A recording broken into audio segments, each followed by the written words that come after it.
Yep. Voilà. Bonjour à tous. Merci d'être venus dans cet atelier, une fois encore, développé et réalisé en conjointement avec Marcopy et Doki, deux outils que j'utilise de plus en plus, et vous allez voir, ce n'est pas pour rien. Alors cet atelier, cette fois-ci, c'est comment atteindre la position 0. Alors la position 0 sur Google, c'est quand même quelque chose qui est de plus en plus recherché, parce que de plus en plus compliqué à atteindre.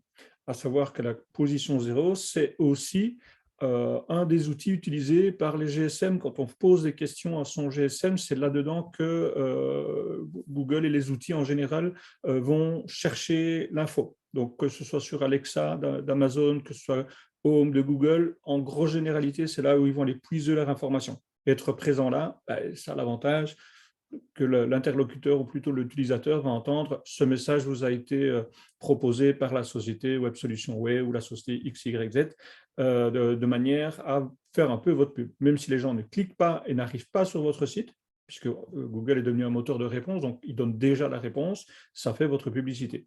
Maintenant, si on s'y prend bien, on va donner juste assez que pour avoir l'info, mais également juste assez que pour inciter à cliquer et aller voir votre site web. Alors, je vais partager mon écran. Voilà. Donc, la première chose auquel moi je voulais présenter, c'était entre autres présenter la position 0. Donc, la position 0, en fait, c'est le bloc qui vient se placer ici, tout en haut de la page. Vous voyez ici, par exemple, j'ai fait rédaction intelligence artificielle. C'est un article que j'ai rédigé pour faire connaître l'outil Marcopy. Ici, il y a une question, mais il y a aussi un début de réponse avec la possibilité d'aller visiter le site pour en savoir plus. L'idée, c'est de se positionner à cet endroit-là. Ce qu'il faudra essayer de trouver aussi, ce sont les mots-clés sur lesquels vous voulez vous placer et peut-être les mots-clés ou les phrases, les requêtes les plus utilisées par les internautes de manière à pouvoir rebondir et vous positionner sur ces requêtes. Donc là, on le verra avec l'outil Doki, comment trouver les bons mots-clés sur lesquels vous voulez être présent. Alors moi, personnellement, comme je suis dans le domaine de la création de sites, j'ai une agence web avec mon équipe, moi je voulais absolument me positionner sur des mots comme création de sites sur mesure. Donc qu'est-ce que j'ai fait? J'ai réalisé une page dans laquelle j'explique ce qu'est la création d'un site sur mesure, histoire de me distancer des agences web traditionnelles, et toute ma communication est basée sur le mot sur mesure. Donc j'ai remarqué que les internautes qui voulaient, les patrons d'entreprise qui voulaient se faire un site professionnel, de plus en plus essaient de trouver des mots comme agence ou spécialisation professionnelle et autres. Moi, j'ai essayé de communiquer sur mesure et partout, je place ce mot. Du coup, je me positionne également sur développement site sur mesure. Pourquoi? Parce que développement, ce n'est pas exactement le même mot que création, et quand on entend développement, on sait que le visiteur va rechercher une société qui va vraiment faire du codage. Il a mené de même sur réalisation de site sur mesure. L'idée, c'est de se positionner chaque fois sur des mots-clés que l'on aimerait bien avoir. Maintenant, il faut que ce soit des mots qui soient tapés, évidemment, d'où la communication pour éduquer ma clientèle sur LinkedIn, entre autres, et sur Facebook. Faites du sur-mesure, sur-mesure, sur-mesure. Donc, je vais faire du matraquage à ce niveau-là. Au niveau du texte, je ramène toujours les gens au même endroit, et en fait, c'est dans le paragraphe qui est en rich snippets, en feature snippets, donc dans les positions 0, j'ai concaténé, j'ai pris des mots-clés comme développement, réalisation, création, conception, et je les ai mis dans le même paragraphe. Et de cette manière-là, sur les 3 exceptions, voire 4, j'arrive à me positionner dans le position 0. Alors, dans la position 0, il y a plusieurs types de position 0. Il y a le premier, c'est quand on recherche, par exemple, une personnalité qui est le président des États-Unis. Ceci, c'est du feature snippet, c'est du position 0.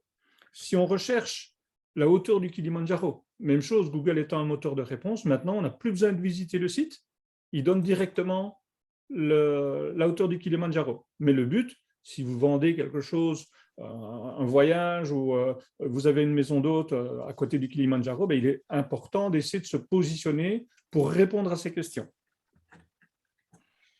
Même chose ici, ça c'est une question Dans quelle poubelle jette-t-on les coquilles de moules? Si vous avez peut-être un restaurant qui vend des moules, si vous savez vous positionner sur ce genre de mots-clés, automatiquement, vous allez avoir des visiteurs qui vont dire, tiens, j'aimerais savoir où je peux jeter mon mille et pourquoi pas aller visiter cet établissement et pourquoi pas aller manger là. Dans les features snippets, donc dans les positions 0, on a également quand partir en vacances. Eh bien, ici, on va avoir des sites, dans ce cas-ci, c'est pour un site de voyage qui va présenter le pays et donner les conditions climatiques, les mois les plus intéressants, etc. Le but étant d'amener les visiteurs dans son site, évidemment. Autre qui est assez fréquemment recherché aussi, c'est plutôt, par exemple, pourquoi les chats ronronnent-ils? Là, on va essayer de répondre à des questions. Là, on a fait le site AnimalWeb, donc c'est un site AnimalWeb pour les chiens perdus, les chats perdus. Et en répondant à ce genre de questions, ici c'est Whiskas qui fait ça très très bien, on va se positionner. L'idée est d'amener les amateurs de chats à venir acheter, dans ce cas-ci, du Whiskas. Autre cas de position 0 très recherché, ce sont les recettes. Dans les recettes, en tapant recette pain au chocolat, on va tomber sur une multitude de sites qui vont proposer des recettes. Donc l'idée est d'essayer de se positionner toujours dans la première page de Google. Dans les mots les plus recherchés, il y a souvent quand on met le mot définition. Donc, de cette façon, moi, j'ai voulu positionner, par exemple, la définition d'un site catalogue afin d'expliquer aux gens, nous, on développe des sites catalogues, donc j'essaie d'amener les internautes dans mon cycle de vente et de leur vendre un site catalogue. Il en va de même pour les entreprises, par exemple, qui font de la parfumerie. Bien, ici, on a la possibilité de trouver la différence. Donc là, ça fait partie des requêtes les plus recherchées, une différence entre ou comment, qui, quoi. Donc, ce sont les termes les plus utilisés dans le web pour remonter des feature snippets. Enfin, on a des prix, donc des comparateurs. Ici, je recherche prix au mètre carré en France par ville. Bien, on va tomber sur des sites qui vont proposer des différents tarifs dans le cadre de l'immobilier sur la France ici, par exemple. Même chose, si on fait une comparaison, je cherche prix Mercedes coupé, on va essayer de se positionner pour présenter, là c'est un garage qui vend, semble-t-il, de Mercedes, il va présenter 3-4 modèles. Et pour arriver à ça, ça va d'abord être le contenu, mais aussi la manière dont le contenu aura été rédigé. Parce qu'il y a des petites astuces pour se positionner, pour donner des éléments aux différents moteurs pour se placer dans les premiers résultats. Très fréquemment recherché aussi, c'est ce qu'on appelle les élites, c'est quand on recherche les 10 meilleurs, les 100 meilleurs, les 3 plus grands, les 5 plus grands, etc. Bon, là, je viens de faire la page il n'y a pas tellement longtemps, j'essaie de me positionner. C'est déjà pas mal, mais ici, c'est un top de chez top, donc il est un peu compliqué à aller rechercher, mais techniquement, on peut y arriver. Dans le cas présent, par rapport à l'atelier qu'on va vous présenter, j'ai créé une page. Comment atteindre la position 0 sur Google? Bon, actuellement, les premiers sont des ténors un peu compliqués à les chercher, mais tout doucement, je me positionne quand même dans la 3e position. Je pense que je pourrais atteindre, la page n'a que 8 jours, donc c'est un petit peu juste, mais je pourrais prétendre à atteindre la position 0 d'ici quelques jours, quelques semaines, grand maximum. Alors, comment est-ce qu'on fait pour atteindre la position 0? Alors, il y a tout un ensemble d'éléments qui vont être pris en compte, mais dans la plupart des cas, ça va être la quantité de texte, donc le nombre de mots, la qualité des textes, le titre, les balises H1, H2, les questions et les réponses. Donc, il faut que vos paragraphes soient suffisamment enrichis en contenu, mais répondent à des questions. Donc, à répondre à qui, quoi, comment, pourquoi, comparaison, différence, etc. Et pour ça, vous avez 2 outils, enfin, un outil en l'occurrence qui est pour l'analyse des mots, qui s'appelle Doki. Je vais revenir sur le texte que j'ai rédigé. Et dans un premier temps, je vais cliquer sur Nouvel article. Ici, vous avez un système de recherche de mots. Donc, si je tape comment, et que je prends comment créer un site web. En cliquant sur la petite ampoule ici, l'outil Doki va vous dire, ben voilà ce que les gens recherchent en général. Donc là, on va voir les volumes.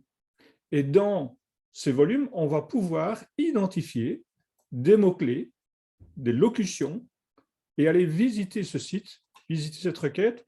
Est-ce qu'il y a une position 0? Dans ce cas-ci, nickel, il y a une position 0. On va essayer de se positionner sur ce terme. Donc, en recherchant dans l'outil Doki, soit de manière générale, soit dans les questions, voilà, on a pratiquement les mêmes résultats ici en tout cas, on va pouvoir définir sur quel mot-clé on veut se positionner. On peut en avoir 1, 2, 5, 10. Après, si on les intègre correctement dans les textes, ça devrait normalement y arriver. Pour la recherche des mots et pour rechercher les textes, on va créer l'article. Ici, j'en prends un qui est déjà rédigé. On va aller dans Conception. Et dans Conception, sur base de la requête que l'on a formulée, l'outil Doki va donner la liste des personnes, des entreprises qui se sont positionnées, avec le nombre de mots, 2000 mots, 2080 mots, etc. Donc là, ce sont déjà des textes assez importants, avec la possibilité d'aller jusqu'à 25 ou 30 concurrents. Donc là, ça fait déjà pas mal de montres à aller rechercher. Ils vont également vous donner les en-têtes des concurrents. Alors ça, c'est quelque chose d'assez formidable. C'est que grâce à Doki, on va aller voir que Noyce, celui qu'on a vu qui était numéro 1 sur comment atteindre, on voit la manière dont il a structuré son texte. Si je vais sur le deuxième, on voit la manière dont ils ont structuré le texte. Donc, quand on dit structuré, c'est les balises H1, H2, H3, etc. Vous allez pouvoir le faire sur Tant et Plus, puisque vous avez de nouveau une petite vingtaine de sites qui vont être repris. On a également accès aux questions les plus fréquemment utilisées, ce qu'on appelle les people also ask. Bon, ici, dans ce cas-ci, il y a très peu de concurrents, donc il n'y a pas énormément de variantes, mais dans certains termes, on peut avoir 10, 20, 30, 40 questions qui pourraient tourner autour de ce sujet. Donc là, on pourra en prendre compte, vérifier si ce terme-ci est également en position 0. Donc, je vais faire une recherche. Effectivement, il y a une position 0. Bah, ça tombe bien, là, sur ce terme-là, je viens de passer encore, j'ai encore gagné une place. Et donc, on va intégrer ces people also ask, mais également les en-têtes des concurrents. Alors, on ne va pas les prendre telles quelles et les mettre dans la liste, hein. On va simplement s'en inspirer. Et l'outil Doki est assez simple. On clique simplement sur le lien et ce lien va venir s'installer ici dans une liste que l'on va pouvoir utiliser dans la rédaction de son texte. Pour ça, il suffit de copier la structure, elle est en mémoire. On va aller dans rédaction, on va pouvoir copier la structure. Bon, ici, le texte est déjà rédigé. On va peut-être adapter certaines phraséologies pour ne pas avoir 100% la même chose que ce que les concurrents ont indiqué. On va essayer de faire une petite variante pour ne pas non plus leur prendre leur texte. Et moi, la manière dont je travaille, c'est que à partir de ce point-là, je change d'outil et je vais chez Marcopy. Alors, Marcopy, c'est un outil d'intelligence artificielle, d'assistance à la rédaction. Si je clique sur « Générer un article de blog », je vais copier ici la liste que j'ai embarquée depuis l'autre côté. C'est ici que je vais remettre et modifier les titres que j'ai emportés depuis les concurrents. Atteindre la position 0 sur Google, ben là, je vais mettre peut-être 0 écrit en toutes lettres. Dans qu'est-ce que la position 0, je vais modifier que signifie la position 0. Les différents, même chose, quels sont les différents types de position 0, etc. Donc, on va pouvoir reformuler chaque titre que l'on a été pioché chez les concurrents. Ensuite, et c'est là toute la force de l'outil Marcopy, c'est que c'est une intelligence artificielle de rédaction sur base d'un terme, ici, que je vais sélectionner. Je vais lui demander, crée-moi un nouveau titre. Donc, sur base de ça, je vais lui demander, donne-moi des idées de titres sur base de ceci.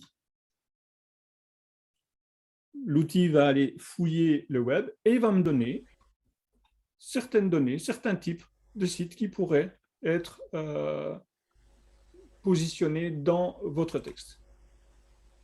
Une fois qu'on a choisi ces titres, on va demander à Dokidoki de vous créer une introduction. Donc l'introduction, c'est un texte.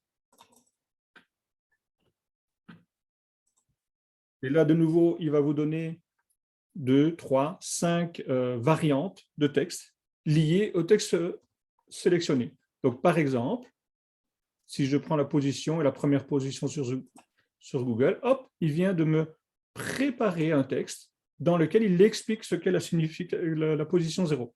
Sachant que ce texte, on peut toujours l'adapter, le rédiger, le changer. Cette position sont considérées comme les sites les plus importants, les plus populaires, et est liée au référencement naturel. Vous voyez, on peut éditer le texte. Alors, soit on estime que le texte est relativement qualitatif, mais un peu trop court, et dans ce cas-là, on se met à la fin, on dit écrire plus. L'outil Doki, sur base du texte qui est au-dessus, va continuer à rédiger. Donc là, on va vers les critères, les différents critères pour obtenir un positionnement. Je n'aime pas cette phrase-là, je la supprime, je peux l'éditer, etc. Si je veux rédiger, mais uniquement sur base de ce paragraphe-ci, il suffit de le sélectionner et l'outil va continuer de rédiger, mais sur base de ce paragraphe spécifique. Et donc, de cette manière-ci, vous voyez qu'en quelques instants, je suis déjà à 365 mots et je n'ai fait que le premier titre. J'en avais sélectionné ici une grosse dizaine, voire une quinzaine, que j'avais trouvé en visitant les sites des concurrents. Donc, vous voyez ici, grâce à toutes ces en-têtes, j'avais trouvé différentes questions sur lesquelles je voulais rebondir. Grâce à Marcopy, donc vous allez pouvoir préparer et vous aider à rédiger un texte qui sera plus ou moins long. Il est toujours bon de connaître les concurrents. Donc, dans l'outil Doki, vous avez un outil qui va vous permettre d'aller voir les concurrents. On va aller voir dans toutes les données. Et si on voit la longueur de texte, on voit que les concurrents, par exemple, ont 5000 mots, 2000 mots, 3000 mots. L'idée, c'est d'essayer évidemment de se rapprocher des premiers. Donc, il faudrait pour bien faire que mon texte ait 2000 mots. Donc, je continue à rédiger. Je vais pouvoir mettre en gras, en italique, je vais pouvoir faire des liens. Donc, c'est un éditeur HTML, hein, vous pouvez rédiger comme vous le voulez. Petite astuce qui est vraiment sympa, c'est que ici, vous avez, par exemple, référencement. C'est un outil qui va aller voir quels sont les mots-clés les plus utilisés. Je vois référencement payant est très utilisé. On va essayer de positionner dans le texte référencement payant. Agence de référencement, on va intégrer dans le texte agence de référencement. Donc, tous ces mots qui sont plus ou moins recherchés, on va également les intégrer dans votre texte. Autre petit outil intéressant, ça va être le détecteur de plagiat. Donc, vous êtes au courant que Google donne priorité aux pages qui ont un contenu unique. C'est ce qu'on appelle le duplicate content. En cliquant là, effectue un scan.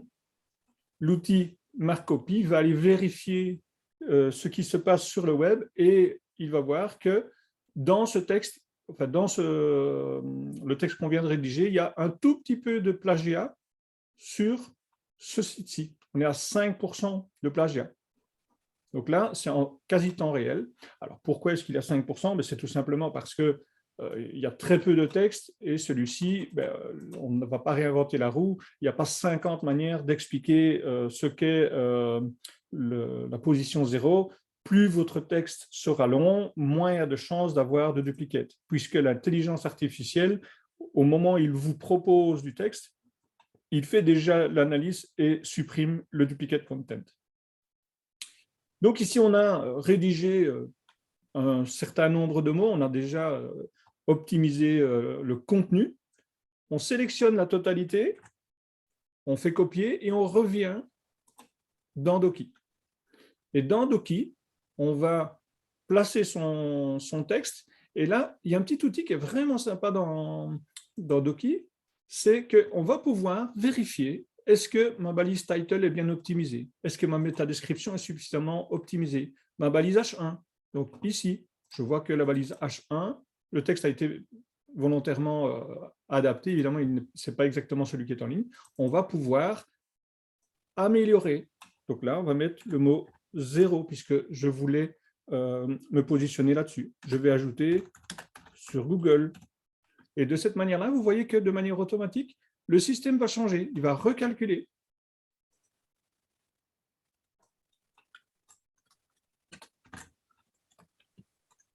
Atteindre la position 0 sur Google. Le H1 passe de 53 à 85. Donc, de cette manière-ci, quel que soit l'endroit, voilà, ici, je suis sur un H2, ici, je suis sur un H3, on va pouvoir voir les bold, etc. Vous avez la possibilité de voir si les balises H sont optimisées, si les paragraphes sont suffisamment optimisés, etc. Autre outil sympa, c'est que dans cet outil, vous avez la possibilité de voir la redondance. Par exemple, je vois qu'ici, il y a des mots en vert. Ça veut dire que la concurrence, on a une moyenne de 42 occurrences et que nous, on est à 50 des poussières. Eh bien, ici, il va dire vous êtes dans le vert, vous êtes dans le bon. Par contre, le mot SEO est fréquemment recherché chez les concurrents et vous ne l'avez que 3 fois. Ce n'est pas assez placé. Donc, dans le texte, on va essayer d'aller pousser quelque part le mot SEO. Donc, ici, se positionner dans les premières pages de Google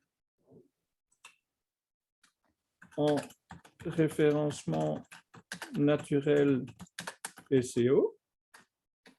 Voilà. Je viens de placer le mot référencement et le mot SEO. Il va aller revérifier et il va me faire passer à une cote de 4, de 5, etc. Donc, grâce à cet outil, vous allez pouvoir vérifier, calculer la redondance de vos mots, le nombre d'occurrences, et affiner. Donc, affiner, il faut pour bien faire qu'un maximum de données, de mots, soient en vert. S'ils sont en rouge, c'est qu'on a un peu exagéré. Donc ici, par exemple, on a trop de fois le mot page. Je vais faire CTRL F, page. Je vais rechercher toutes les occurrences de page et je vais regarder à quel endroit je peux supprimer ce mot. Alors, on peut le supprimer, on peut le modifier, prendre un synonyme. Dans ce cas ici, bien préparer sa page afin d'y répondre, on va mettre bien préparer son texte, par exemple. Et en tapant bien préparer son texte, je vais diminuer d'une occurrence. Donc là, je suis passé de 40 à 39. Donc l'idée, c'est vraiment de garder comme point de mire cet outil qui va vous permettre de vérifier le nombre d'occurrences. Alors, Doki a vu qu'il était aussi intéressant de les avoir par ordre alphabétique, et c'est vrai que c'est parfois plus facile pour la recherche, ou par rapport au nombre d'occurrences. Donc là, c'est par rapport au nombre maximal qui est celui-ci, ça doit être 42 maximal, je suis dans le vert, c'est bien. Là, je suis dans le rouge, donc on va aller changer le terme, on va le remplacer, on va lui donner des... On peut même reformuler la phrase. Hein. Le but, c'est d'atteindre un maximum de vert. Vous avez la possibilité d'aller également sur l'outil les données avancées, et là, vous allez voir en mode diagramme une zone rouge, c'est là où les mots sont un peu trop présents. La zone verte, c'est là où on a le nombre qualitatif suffisant de mots ou de redondances, et le bleu, qui en réalité ici c'est le grisé, on ne le voit pas bien, le grisé ici en fait, je vois par exemple que le mot ici n'est pas suffisamment mis. Snippets n'est pas suffisamment mis. Donc, si je reprends par ordre alphabétique et je vais sur Snippets,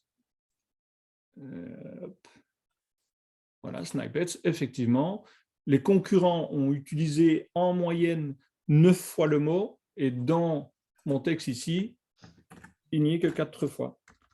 Vous voyez, je vois Feature Snippets, il est bien placé là, 2, 3, peut-être un peu plus haut, il reprend ces deux-là aussi, mon CTRL F, voilà encore ici. Donc, on va ajouter le mot Snippets dans le texte pour arriver à atteindre le résultat. Donc, ici, je vais le mettre un peu n'importe où, c'est juste pour le test.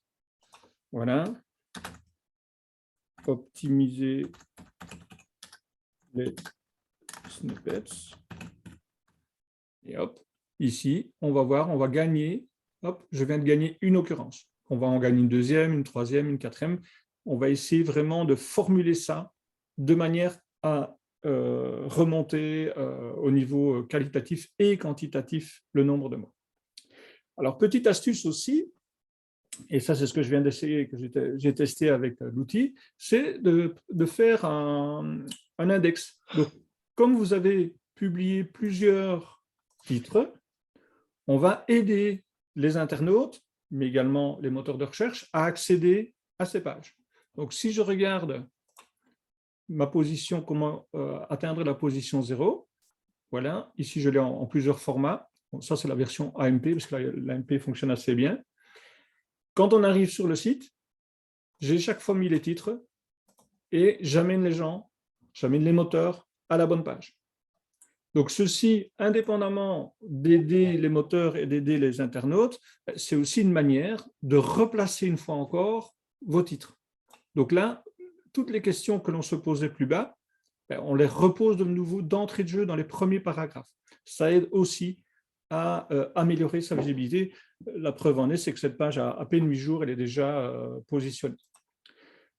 Autre chose qu'il faut garder en ligne de compte aussi, c'est que pour positionner une page dans la position 0, il faut aussi qu'elle ait une certaine notoriété. Donc, dans le cadre de cette page-ci, par exemple, je suis allé dans mon site, j'ai recherché 5, 10, 15 pages qui parlaient de référencement naturel, de positionnement, et j'ai fait des liens internes vers cette page précise sur des mots-clés, comme position 0, comme positionnement 0, référencement naturel en première position, etc. Donc là, j'ai amélioré mon maillage interne vers cette page-ci. Le but étant d'amener un maximum de flux, ne serait-ce déjà que interne, de flux de mes autres pages, vers cette page précise. Ensuite, pour cette partie, je ne l'ai pas fait beaucoup, mais on peut communiquer via LinkedIn, via Facebook ou via des échanges de liens, via des professionnels, demander des backlinks vers cette page. Plus vous aurez de backlinks, plus vous augmenterez évidemment la notoriété et ça devrait, en grosse majorité en tout cas, suffire à positionner cette page au moins dans la première page de Google. Et si le texte est suffisamment bon et que vous répondez correctement aux questions de vos internautes, vous pourriez assez rapidement vous positionner. Voilà. Ici, c'est en 35 minutes, 40 minutes, je vous ai présenté l'ensemble des outils, des techniques que moi j'utilise pour positionner une page. Il est évident que ces deux outils, bien maîtrisés, et il y a des formations tant chez Doki que chez Marcopy pour les utiliser, et pour autant qu'on ait la bonne réflexion, donc de bien analyser les concurrents sur quels mots ils se placent et comment ils ont rédigé leur texte, vous avez tous les atouts pour arriver à vous positionner. Voilà. Donc, je ne sais pas si Célim et Damien ont des choses à ajouter. On a des questions dans le chat déjà. Oui. Bon, alors juste de manière plus générale, c'est un plaisir de pouvoir participer à cet atelier avec toi, Jean, et avec toi, Célim. Concernant la position 0 et tout ce que vient de dire Jean, c'est vrai. En clair, c'est une partie, comme je le dis, de la rédaction SEO. La rédaction SEO, c'est plaire aux bots de Google et plaire aux internautes.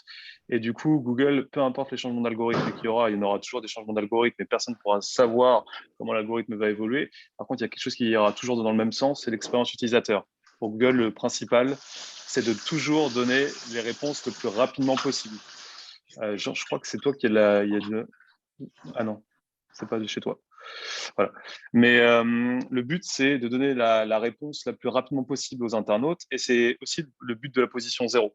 C'est en clair que les internautes n'aient même plus besoin d'aller sur le site en question, mais qu'ils aient la réponse du paragraphe, du contenu en question. Donc, plaire aux internautes et à l'expérience utilisateur et de la position zéro, c'est aussi être dans les bons papiers de Google et aller dans leur sens. Et c'est là où vous protégez vous sur le moyen long terme, parce que plus vous allez produire du contenu qui sera lisible, qui sera structuré. On va revenir tout à l'heure sur les listes, sur le top 10, quand vous faites le sommaire. Tout à l'heure, Jean a montré les sommaires qu'il fait dans chaque début d'article. Ce qu'il faut faire dans chaque début d'article, mettez un sommaire de vos balises H2 et même H3 si vous voulez, mais H2 surtout, pour que Google comprenne le plus rapidement possible comment structurer votre article et surtout aussi les internautes. La plupart des gens ne lisent même plus l'entièreté des articles, ils vont juste au paragraphe qui les intéresse dans le contenu. Donc, c'est le but de la position zéro. Il ne faut vraiment pas la sous-estimer. Il ne faut pas se dire, ah, c'est quelque chose en plus qu'il faut essayer de faire à un moment ou à un autre. De manière analytique, quand vous produisez vos contenus, quand vous faites vos fiches de brief, si vous faites vous-même vos stratégies de contenu, essayez d'optimiser, essayez de produire du contenu, essayez avant même dans votre calendrier éditorial de vous dire, bon, mes cibles, mes prospects, les gens qui sont dans mon univers, à quoi ils s'intéressent, quelles questions ils se posent. Il y a plein d'outils qui existent. On a vu avec Doki qu'on peut voir notamment ces questions-là, mais vous pouvez les trouver. Vous pouvez vous les trouver vous-même. Même si vous êtes sur Google, vous pouvez lister, checker faites les recherches. Ça va vous prendre des heures. C'est le but aussi d'un outil comme le nôtre, comme Doki, par exemple, qui vous le donne en quelques instants. Ça vous charge en 1 minute toutes les questions et ça les catégorise, mais vous pouvez le faire vous-même. Le but, c'est ça, c'est de se cadrer, de se dire, bah, sur ma thématique à moi, sur les thématiques qui m'intéressent, où j'amène mon expertise et je veux convertir les clients, bah, il y a plein de questions que les gens se posent et c'est à travers mes articles que je vais répondre à ces questions. Et plus c'est listé sous forme de H2, plus Google les mettra en avant et plus vous allez avoir la chance d'être en position zéro, sachant même, et c'est l'intérêt de la position zéro en répondant à People Also Ask, sachant qu'il n'y a pas besoin d'avoir un site qui existe depuis 10 ans pour atteindre les positions zéro. Je vais vous donner un exemple et je les cite tout le temps parce que je les adore et ils ont laissé en un mois d'existence, ils ont réussi à taper les top 3 organiques sur des requêtes avec de la concurrence. Digidop, qui est l'un de nos abonnés, enfin ça fait plus d'1 an qu'ils nous suivent et qu'ils utilisent Doki. Ils créent des sites internet avec des technologies comme le Figma et le Webflow. Si vous tapez sur Google, utiliser Figma et Webflow, vous allez les voir apparaître en position zéro. Et leur site existe depuis l'année dernière, moins d'1 an. Et en fait, sur tout ce qui va être les technologies que eux ils utilisent, en fait, ils ont mis tous leurs articles de blog, ils expliquent ça et ils expliquent comment utiliser Figma, Webflow et toutes les autres technologies pour créer des sites. Et c'est comme ça qu'eux, ils apparaissent en position zéro face à des concurrents qui ont plus de 5 ans d'existence. Donc en fait, vous, même si vous venez de lancer votre site ou même s'il est en cours de création, je connais certaines personnes ici qui ont un site qui est en cours de création, ils préparent déjà leur article mais qui n'est pas encore en ligne, et ben, vous pouvez déjà préparer des articles qui seront en position zéro face à des concurrents qui ont 5 ans, 10 ans, 15 ans d'expérience. Parce que le but du jeu, c'est que la réponse la plus claire, la plus saine et la plus lisible pour Google apparaisse. Et du coup, ça ne nécessite pas d'avoir 15 ans d'existence sur Internet pour ça. Je ne sais pas si Céline voulait rajouter quelque chose, parce que du coup, j'ai pris la parole 5 minutes. Non, bah moi, en fait, ce que je voulais rajouter, c'était plutôt mon insight par rapport à Marc, du coup. Donc, Marc, en fait, ce qu'il faut comprendre, c'est que c'est vraiment un assistant de rédaction qui va vous faire gagner du temps. Et là où ça va vous aider, c'est que tout le contenu que vous allez générer par Marc, bon, déjà, il va pas être parfait, il va peut-être falloir le rééditer. Mais il va vraiment répondre aux balises H2 que vous allez indiquer dans votre article. Donc, c'est pour ça que c'est important d'avoir d'abord la structure de votre article, donc que vous pouvez trouver sur Doki, par exemple. Et une fois que vous avez la structure de l'article, vous allez sur Marc. Et ce qui est bien avec Marc, c'est que tout le contenu qui est généré, il est 100% original et c'est un contenu qui vous appartient. Donc, vous n'allez pas, tout le contenu que vous allez générer, vous n'allez pas le retrouver ailleurs sur Internet. Et vous pouvez aussi, du coup, demander à Marc de trouver des idées de balisage 2, des idées de balisage 3. Et vous pouvez même prendre la balisage 2 d'un concurrent, la mettre sur Marc, et du coup, ça va vous trouver une autre balisage 2. Donc, vous pouvez encore vous assurer que vous évitez du possible duplicate content par rapport à ça. Mais voilà, je pense que le plus important, c'est vraiment les paragraphes, le contenu, que ce soit bien original. Mais donc voilà, l'interaction des deux outils est vraiment, ça peut vraiment vous faire gagner du temps. Vous trouvez la structure de votre texte et sur Marc, vous trouvez du contenu original qui répond à la question des internautes parce que comme disait Damien, c'est vraiment ça le plus important, c'est de répondre à la question de l'utilisateur. Et, et voilà, du coup, il y a quelques questions dans Oui, le, alors dans le j'ai chat. vu passer des questions. J'ai vu entre autres une question de Viviane, qui est une de mes clientes. Donc, je connais assez bien le sujet et le site. Alors, il y aura toujours des gens qui viendront dire « Ah, ton texte est trop long ». Ce sont des gens qui ne vous achètent pas. Il faut savoir que s'il n'y a pas de texte, voire texte long, vous n'êtes pas visible. Si vous n'êtes pas visible, les gens n'arrivent pas sur votre page, quelle que soit la manière. Et le premier réflexe d'un internaute, c'est de cliquer sur la page d'accueil. Donc, si il y a, moi, la page qui donne le plus chez moi, c'est une page qui a 8500 mots. 8500 mots, elle me génère pratiquement 30% de mon trafic. Et pourtant, les gens, le temps de présence sur cette page est environ d'une minute, une minute deux. Autrement dit, quasi rien. Par contre, je vois que presque toutes les personnes qui vont là vont voir les sites catalogues, vont voir les sites e-commerce et arrivent au contact et me demandent soit un site, soit un référencement.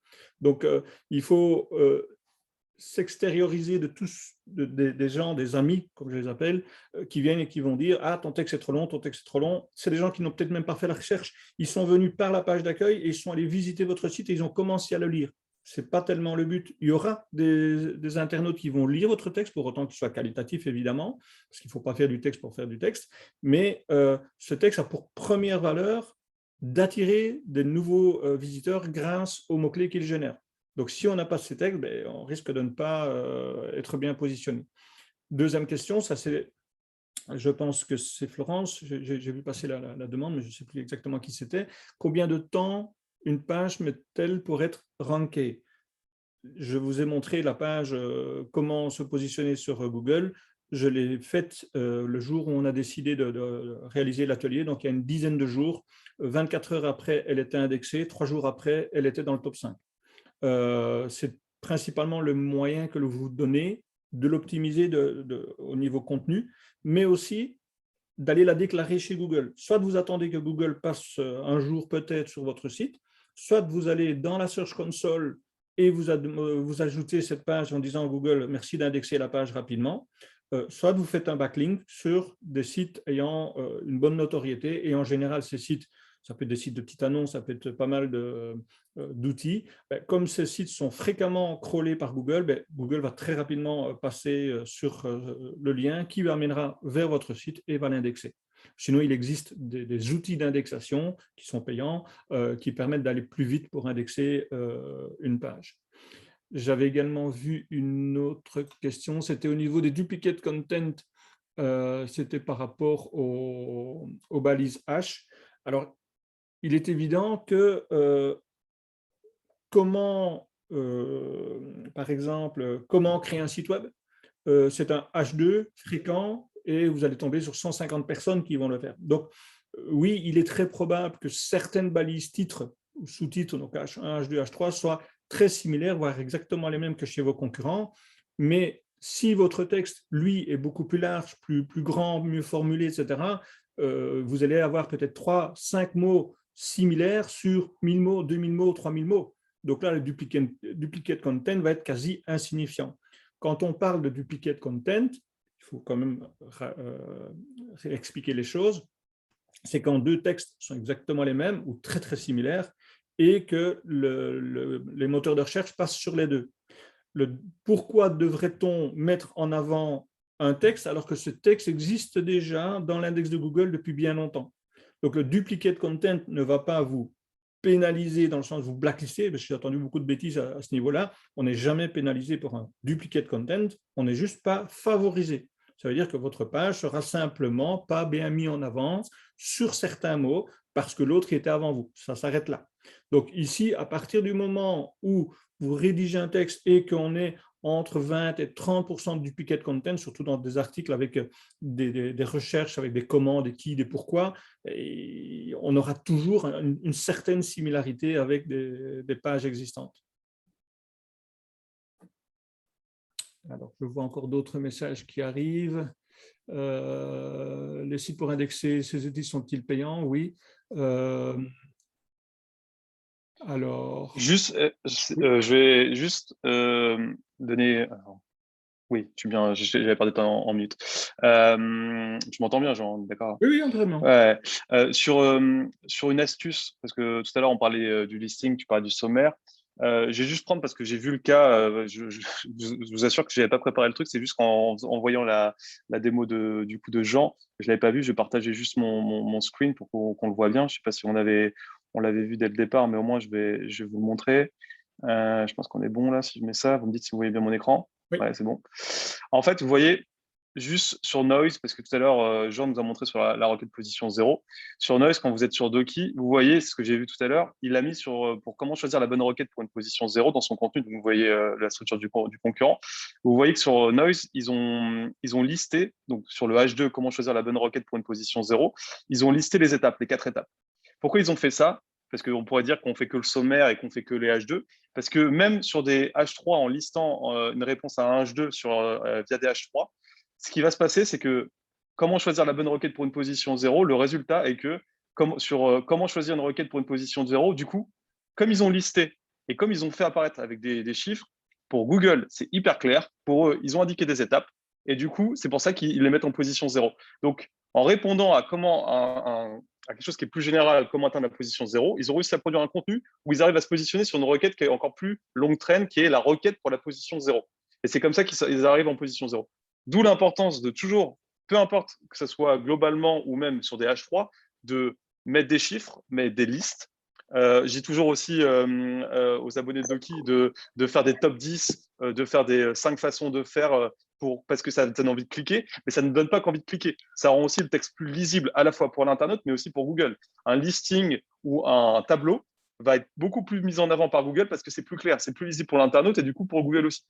Donc c'est aussi ça l'importance en fait pour vous quand vous répondez à des questions aussi simples, bah, c'est aussi c'est pas que c'est aussi sur la forme qu'il faut répondre de manière simple avec des listings, avec des chiffres et avec ou des tableaux ou des informations parfois si vous faites par exemple des recettes. Bah, quand vous indiquez un temps de cuisson, il faut bien aussi dans le code que vous indiquez que c'est un temps de cuisson que vous indiquez parce que ça va être mis en avant par Google. Ou quand par exemple il y a un horaire si vous êtes sur l'ouverture des cinémas, eux tous les cinémas ils vont positionner leurs horaires aussi en snippet et en indiquant que c'est un horaire d'ouverture, parce que comme ça, Google va comprendre que c'est un horaire d'ouverture. En fait, il y a plein de moyens pour vous de mettre en avant toutes vos réponses, mais plus c'est clair, plus c'est lisible, plus en clair Google va vous mettre en avant. Et là, la preuve, c'est que même à travers un petit paragraphe, ils arrivent à être en position 0. Et par exemple, là, si vous cherchez à atteindre la position 0, vous allez forcément vous poser la question, bah, quelle requête j'attaque, quel mot-clé j'attaque. Et ben, en fait, Noise, ils arrivent à se positionner en position 0 dessus juste parce qu'ils ont fait un listing clair et simple. Juste ça. En 4 lignes, ils arrivent à être en position de 0 dessus, quoi. Alors, pour rebondir à ce que tu dis, justement, par rapport à ça, j'ai vu passer dans le chat une demande par rapport aux voitures d'occasion, aux voitures anciennes, etc. Bien souvent, on essaie de se positionner sur un mot-clé trop générique, style voiture ancienne. Et après, pour trouver du contenu, c'est pas simple. Par contre, les gens qui aiment les voitures anciennes, et j'en connais quand même beaucoup, ils vont chercher comment entretenir, comment réparer, comment nettoyer les jantes, comment trouver des pièces, etc. Donc, une page voiture ancienne, on peut très facilement, dans le cadre d'un texte, trouver 10, 20, 30 locutions, des people also ask, mais également les réponses, faire des listes. Comment entretenir, imaginons comment entretenir les cuirs d'une voiture ancienne, étape 1, étape 2, étape 3. Dans l'étape 1, il y aura évidemment le H2 qui va dire nettoyer les cuirs, et en dessous du H2, il y aura un petit paragraphe. Pour nettoyer le cuir d'une voiture ancienne, il est préférable d'utiliser de la cire de ceci, de tel projet. Et donc, du coup, ça va vous créer un texte assez important que pour rebondir sur tout un tas de mots-clés. Même chose, j'ai vu Fabienne tout à l'heure avec qui j'ai discuté, elle est dans le domaine des portails roulants, donc des portes de garage, etc. Certains pourraient me dire, je ne sais pas ce que je vais raconter. Il y a plein de choses à raconter, de la manière dont ça se déroule, de la manière dont c'est automatisé, de la manière dont il faut l'entretenir, le laver, etc., etc. La résistance au froid, la résistance à ceci. Une page peut assez facilement être constituée. En sachant que si vous avez des produits, Marcopy a un outil assez impressionnant qui va vous permettre, quand on a un catalogue par exemple, de rédiger des textes sur 10 produits qui sont très similaires, 10 portes de garage par exemple, c'est très similaire, mais en intégrant des mots-clés, l'outil Doki va vous donner 5, 10, 15 versions de textes de 200, de 300, de 500 mots qui veulent dire la même chose mais qui sont écrits différemment. Donc là, ça va vous aider fortement à remplir vos pages. Voilà. On va repasser en mode, je dirais, parler. Donc, si vous avez une question, maintenant, on peut en répondre en direct, indépendamment du chat. Donc, si vous voulez poser une question, on est là pour vous y écouter. Merci Florence pour ce joli compliment. Est-ce que quelqu'un a une question? Merci pour votre réponse concernant les voitures de collection. Voilà, moi, je travaille donc chez Karl Jagger, donc c'est vente et achat d'autos de collection. Oui. Donc, on essaie de se positionner, bien sûr, voilà, pour que quand quelqu'un cherche, souhaite acheter ou vendre un véhicule, il tombe directement sur nous. En plus, c'est un domaine un peu, comme on dit, de dinosaure, c'est-à-dire ça fonctionne encore avec les maisons d'enchères, le bouche à oreille, c'est encore très très peu digitalisé ce secteur, disons. Donc voilà, mais là voilà, j'avais essayé, par exemple sur certains modèles anciens, des vieilles Ferrari, etc. C'est pour ça, d'où ma question, c'était compliqué de sortir du contenu. En fait, c'est juste l'axe qui... C'est l'axe qu'il faut changer du coup. Voilà, il faut changer. En fait, vous êtes centré produit. Ouais, d'accord. Il ne faut pas essayer de vendre une Ferrari. Il faut essayer d'amener que les gens qui aiment les Ferrari arrivent chez vous. Et dans ce cas-là, je vais prendre par exemple, parce que moi j'adore la F40, si je fais la Ferrari F40, les amateurs de Ferrari, qu'est-ce qu'ils vont chercher? Ils vont savoir dans quelle compétition ils ont joué, est-ce qu'ils ont gagné telle compétition, qui a été le pilote qui a roulé l'historique avec de la voiture, la motorisation. Voilà. Et en fait, en brodant autour de ça, vous allez avoir un texte avec plein de contenu sur lequel le mot Ferrari F40 va être mis 50 fois, et donc vous allez pouvoir vous positionner. Et surtout que dans ce texte, vous allez mettre des H1, des H2 et H3, et dans les H2, comment acquérir une Ferrari F40, pourquoi acheter une Ferrari F40. Est-ce que c'est une cote montante, etc. Voilà, quelles sont les cotes. Et donc, vous voyez, quand on change de point de vue, tout devient clair. Okay. Et c'est pour ça que nous, dans nos ateliers, je ne parle pas produit. J'aurais pu passer 2 heures à expliquer tous les avantages de Doki et de Marc, et même en 2 heures, je n'aurais jamais eu assez. J'essaye de me montrer comment moi, j'utilise l'outil pour atteindre la visibilité que mon texte mérite, en fait. Et donc, en trouvant des biaisages et surtout en utilisant ce qu'on appelle la longue traîne. Je ne sais pas si le terme vous dit quelque chose, la longue traîne. Oui, ça me dit quelque chose. Donc, je préfère, par exemple, être positionné sur des mots style agence, création de site web pour fleuriste que d'être vu sur site web. Donc ça, c'est le principe de la longue traîne, c'est-à-dire de toucher plus de mots-clés, plus de secteurs un peu plus généralistes, mais pour pouvoir ranker de la meilleure façon, quoi. Oui, oui. Et d'abord, il y a moins de concurrents. Oui, aussi. Ça joue aussi. Autre question? C'est bon pour moi, merci. Rien. Nous sommes limpides. Pas transparent. Toujours très clair. J'ai dit limpide, très clair. Pas transparent. D'autres questions? Alors, je vois ici. Aussi, il y a aussi un autre intérêt parce que du coup, vis-à-vis de la structure de vos contenus, c'est intéressant aussi que vous organisiez votre site pour que chaque page concerne une thématique, un mot-clé, mais pas 10 mots-clés. Donc, en fait, que vous écriviez pas non plus 10 articles, plusieurs contenus qui attaquent 10 mots-clés différents. Donc, plus votre site aussi, en termes de structure, parce qu'on parle, nous, de manière intrinsèque, la production de vos contenus, mais même sur la structure de votre site, il est très important que ça soit clair et lisible. Nous, via Octo et via Doki, via Octopulse et Doki, on accompagne. C'est un sujet. Comme tu le sais, Damien. C'est un gros sujet. Mais du coup, plus vos sites vont être structurés et où en fait les thématiques seront lisibles vis-à-vis de Google et vis-à-vis des internautes, parce que même l'expérience utilisateur est très importante, plus vous avez de chance en fait que les gens restent sur le site et aussi sachent se guider. C'est pour ça que savoir en fait rendre visible, même à l'œil nu et aussi aux yeux des bots de Google, votre site et le rendre clair, c'est important. Donc, ne jamais sous-estimer le fait que chaque thématique, chaque onglet de votre site doit être visible, clair, Et parce que c'est là aussi où ça aura son importance. Parce que si vous faites une page blog et que en fait, vous faites juste une page blog et qu'en fait, vous mettez un fourre-tout de vos 5 ou 10 expertises différentes, c'est là où en fait, ça ne va pas être clair pour Google non plus. Donc, plus c'est L'arborescence est structuré, plus c'est importante. clair, mieux c'est. Alors, de plus en plus, moi, ce que je conseille à mes clients, c'est de travailler avec ce qu'on appelle des cartes mentales. Donc, Xmind, il y en a tant et plus, hein, des outils comme ça, qui vous permettent de créer vraiment l'arborescence avec les pages, les sous-pages, etc. Sur base de ça, vous préparez dans Word, par exemple, tout votre rédactionnel, puisque vous avez la liste des pages. Dans votre rédactionnel, vous avez déjà une idée des pages qui vont être connexes, donc vous allez peut-être déjà faire des liens internes d'une page vers une autre page, donc vous avez déjà créé votre maillage, et comme ça, comme vous avez une vue globale sur vos futurs textes, vous n'oubliez rien, ni aucun lien, ni aucun mot-clé que l'on peut remettre. Après, vous pouvez les intégrer directement dans votre site et éventuellement penser, mais ça, on est dans un niveau un peu plus élevé, penser cocon sémantique. Donc, cocon sémantique, pour ceux qui ne le connaissent pas, c'est d'avoir une page qui comprend des pages, qui comprend des sous-pages, et dans l'ensemble, c'est une thématique envoyée au moteur de recherche, surtout à Google, pour dire « je suis dans les voitures anciennes ». Donc, si toute la structure a été bien pensée pour un cocon sémantique, ça ne devrait même pas poser de problème pour se positionner sur voitures anciennes, même s'il y a de très, très bons concurrents, parce qu'eux n'ont peut-être pas pensé à la logique cocon sémantique. Et justement, nous, dans notre cas, ce qui est bien, c'est que donc on a un contenu qui est déjà présent, on a un énorme contenu même, mais qui n'est absolument pas optimisé et qui, ouais, Damien, tu es au courant, et qui, d'une part, n'est absolument pas optimisé et qui est dans un fourre-tout de blogs incompréhensible. Voilà.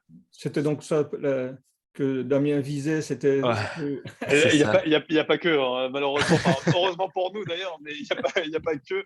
Et parce que c'est vrai que c'est déjà une première étape, c'est-à-dire que la production de contenu, par exemple pour Karl Jaeger, c'est qu'il y en a eu beaucoup, et c'est déjà ça, c'est qu'il y a du contenu existant. Après, c'est comme toujours tout, hein, tout est à optimiser, il ne faut pas jeter, il faut juste corriger, et du coup, ça n'englobe pas que l'optimisation de contenu, c'est aussi la structure. Mais comme tu le disais, Jean, le but, plus c'est structuré, plus on va peut-être s'approcher d'une méthode, par exemple, par cocon sémantique, il y a aussi des méthodes comme par du silo. Mais par exemple, ces méthodes-là, le but étant que le jus SEO, c'est le terme, remonte le mieux vis-à-vis des mots-clés et vis-à-vis de Google.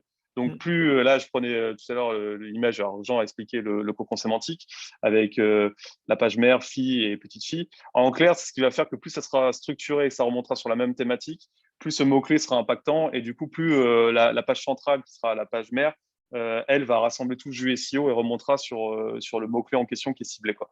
Donc, le but, c'est ça. C'est structurer, attaquer le mot fort, rendre ça clair à la fois aux bots de Google et même aux internautes, parce que si vous rendez clair aux bots de Google, pour les bots de Google, ce sera aussi clair pour l'internaute, hein. Et l'exemple de Karl Jaeger est un très bon exemple, puisque c'est vrai qu'il y a énormément de contenu, mais quand vous vous rendez sur le site, c'est pas encore directement, on peut pas voir, c'est Et pas très voilà, clair, il et y c'est le a, il y a plus travail de qui est en 1000, cours, il y quoi. a plus de 1600 articles, quoi. Donc, ouais, pour vous donner une idée, 1600. c'est énorme, quoi. Donc, voilà. Donc, même quand il y a énormément de contenu, il reste du travail et surtout dans l'organisation. Mais c'est le but aussi, hein, c'est le but du SEO, c'est de rendre clair les choses et les rendre optimisées. Donc Est-ce voilà, qu'il y a est-ce qu'il y a des d'autres questions? questions dans les autres personnes? Beaucoup de caméras sont fermées, donc du coup, je ne vois pas la main qui se lève. Non, on a que des félicitations. Jean, c'est beaucoup trop clair ce que tu fais. En fait, c'est Tu as répondu à tout. mais moi, je déteste, mais quand je dis je déteste, j'ai participé à des conférences il y a quelques années, parce que moi, ça fait 20 ans que je donne des conférences, et quand je sortais, j'avais faim. Dans le sens où les conférenciers, c'était les plus beaux, les plus grands, les plus forts, les meilleurs, et une fois qu'on avait sorti leur ego, on avait 10% ou 20% du contenu. Et dans le 20% du contenu, c'était dans un jargon tellement compliqué que bien souvent, on ne comprenait pas. Alors moi, comme j'ai aidé beaucoup de petits indépendants, des commerçants, des TPE, des PME, je ne cherche pas du tout les institutions, je veux qu'ils comprennent quand je leur dis quelque chose. Donc le meilleur, pour moi en tout cas, la meilleure chose que je puisse faire, c'est de parler dans un langage clair et surtout de montrer des cas concrets. Pas leur montrer des trucs techniques où on ne comprendrait pas, il faut leur donner 4 heures de formation, 8 jours de formation pour qu'ils comprennent comment l'utiliser. Non, un cas concret. Vous cliquez là, ça fait ça. Vous cliquez là, ça fait ça. C'est simple, c'est facile. Et au moins, quand je vois tous les posts que je fais sur LinkedIn, donc tous mes astuces, mes conseils, c'est super suivi. Les gens disent oh, c'était tout simple, je ne le savais pas. Ben oui, je n'ai pas envie d'emmêler les gens, de leur vendre des trucs hypothétiques, alors que parfois c'est tout simple. Il faut juste avoir la bonne logique. Tiens, tu as une question pour toi là. Ah oui. Alors, je viens de voir, nous vendons des articles, mais je n'ai pas eu le temps de lire tout. Les artifices, les artifices. Des artifices.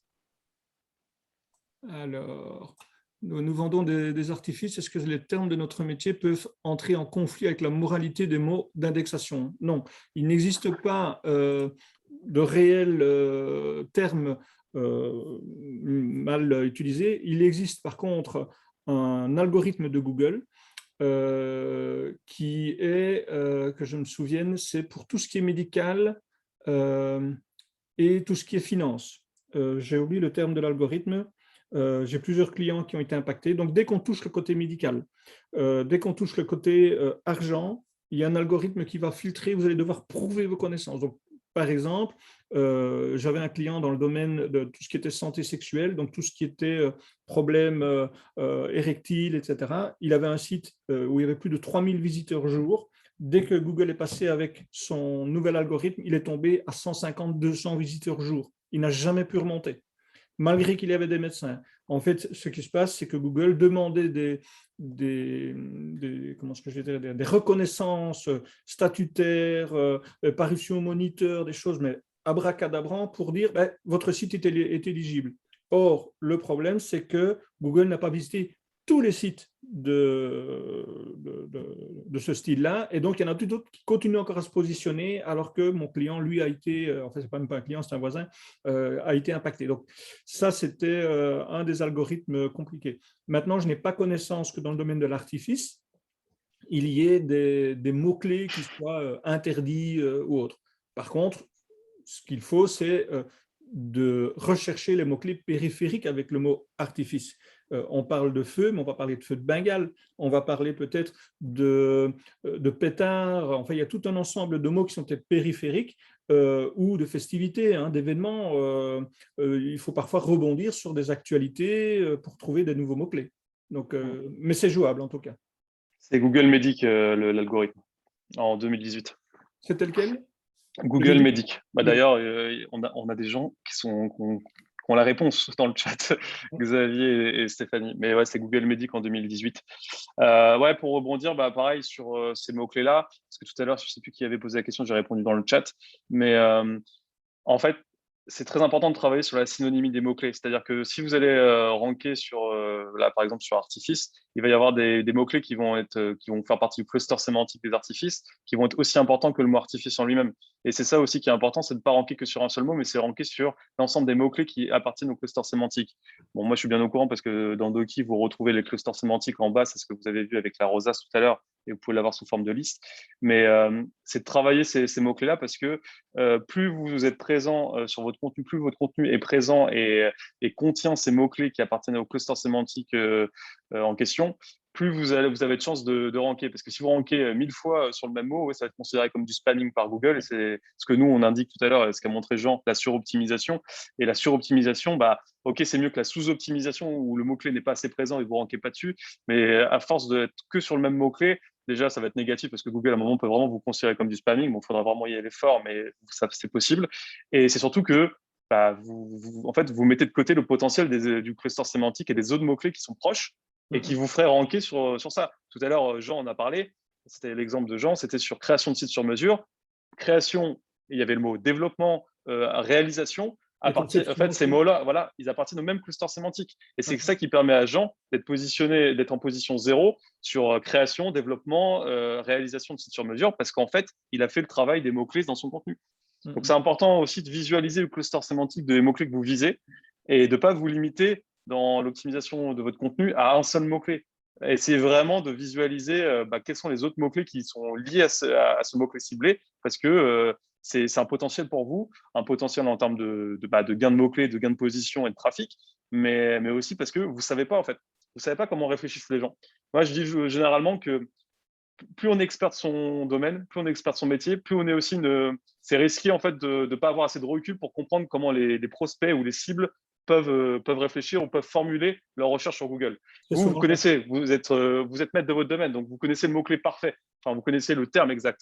Mais parfois, les gens vos potentiels prospects, ils vont pas réfléchir avec les mêmes mots. Donc c'est pour ça que c'est bien aussi de réfléchir toujours au cluster sémantique des mots-clés qui sont liés à votre expertise et de se dire, peut-être que mes futurs prospects, ceux que je dois attirer, ils réfléchissent pas avec les mêmes mots. Donc il faut vraiment que en termes de wording, je fasse attention à pas utiliser tout le temps les mêmes mots et à vraiment englober les autres, tout ce qui concerne le cluster sémantique en question, quoi. J'ai un exemple concret. Il y a quelques années, une société française m'avait sollicité pour faire des campagnes AdWords en Belgique et elle voulait absolument être vue sur le mot crédit voiture. Je lui ai expliqué qu'en Belgique, on parle le français, enfin le francophone, mais ce n'est pas comme le français en France. Et donc, après avoir beaucoup insisté, on a fait une campagne AdWords de test en achetant énormément de mots. Et en fait, crédit voiture était à moins de 6% des recherches, alors que le prêt auto était à pratiquement 55% des recherches. Donc, si on avait axé son référencement sur crédit voiture, il perdait 80% de sa clientèle, ou du moins de son potentiel.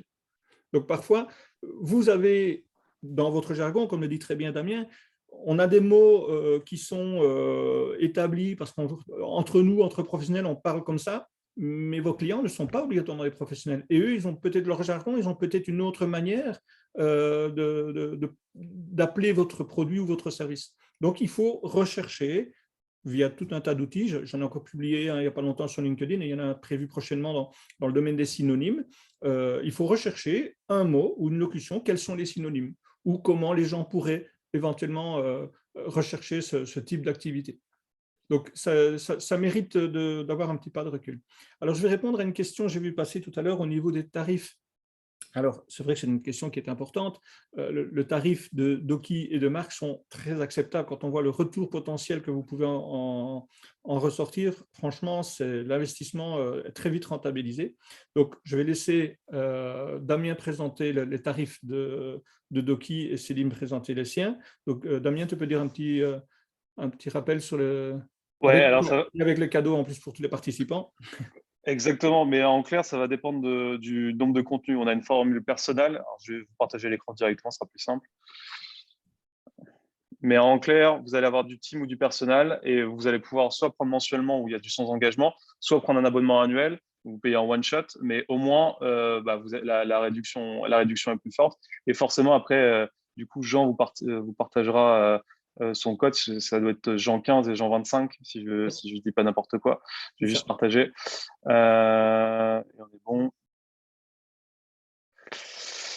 Du coup, en fait, si vous êtes un rédacteur ou en tout cas si vous lancez et que vous avez peu d'articles à produire, vous allez peut-être vous prendre le personnel et du coup, ça va être à 49 € hors taxe par mois. Ça, c'est le sans engagement, c'est le mensuel. Après, si vous vous abonnez annuellement, si vous payez l'année, vous allez avoir 2 mois de gagner. Du coup, ça va vous faire gagner 17% et vous paierez l'abonnement 490 € hors taxe.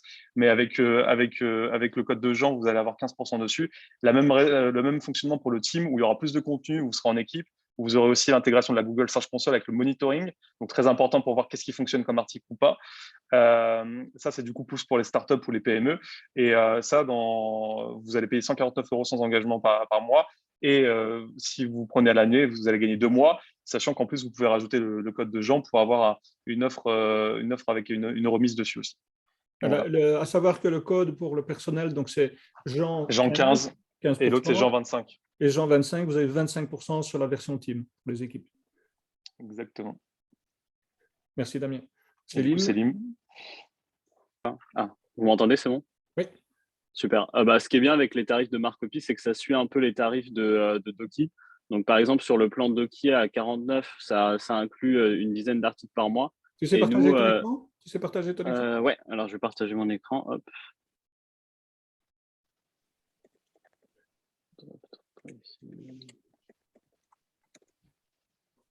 Voilà.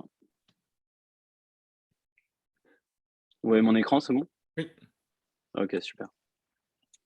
Donc voilà, ça va être nos nouveaux pricing en fait. Je vous le montre sur le mensuel, mais pareil, vous pouvez prendre sur l'annuel.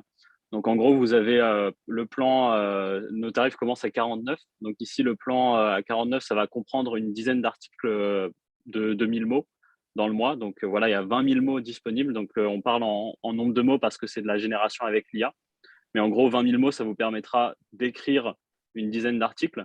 Et là, la particularité, c'est que vous pouvez ajouter autant d'utilisateurs que vous voulez. Donc par exemple, sur ce plan-là, à 49, vous pouvez être 3 à rédiger des articles dessus. Et donc, c'est vraiment un outil collaboratif. Ensuite, il y a le plan à 99. Donc là, pareil, on va être sur une quarantaine d'articles dans le mois. C'est beaucoup plus. C'est si vous cherchez à faire du volume, pareil, vous pouvez ajouter autant de membres que vous voulez. Il n'y a pas de prix par utilisateur. Donc là, voilà, on sera plus. Si vous êtes indépendant, si vous êtes tout seul, vous pouvez prendre ce plan-là. Si vous êtes en équipe, vous pouvez prendre le plan à 99 et ensuite, voilà, plus vous écrivez du contenu avec votre équipe et plus vous allez passer d'un plan à l'autre. Mais en tout cas, voilà, vous pouvez inviter toute votre équipe et vous pouvez collaborer. Donc, collaborer entre équipes et avec l'IA, ça va vous permettre de gagner un temps considérable. Parce que chacun peut générer du contenu sur un même document et c'est vraiment un outil collaboratif qu'on est en train de créer. Ouais. Et à rappeler, donc, pour Marcopy, le code de réduction, c'est Jean 20, puisque Doki donne 20% de réduction à tous mes contacts dans les prestations, dans les conférences. Voilà, ben on a atteint le but ultime, c'était de vous expliquer comment fonctionnait, comment on pouvait atteindre la position 0, donc les trucs et astuces pour y arriver. J'espère que cette petite séance vous a été, comment je veux dire, vous a intéressé, vous a donné toutes les réponses auxquelles vous étiez en droit d'attendre. Il y aura évidemment un replay, je vous invite à le partager, je vais le publier sur YouTube, et donc vous y aurez accès de toute façon, mais je vous l'envoie également par mail. Merci à tous et à la prochaine. Merci beaucoup. On va refaire Merci à vous. notre atelier. Merci. Donc, à très très bientôt. Merci, au revoir. Au revoir. Au revoir. À Merci bientôt. beaucoup, c'était super. Merci.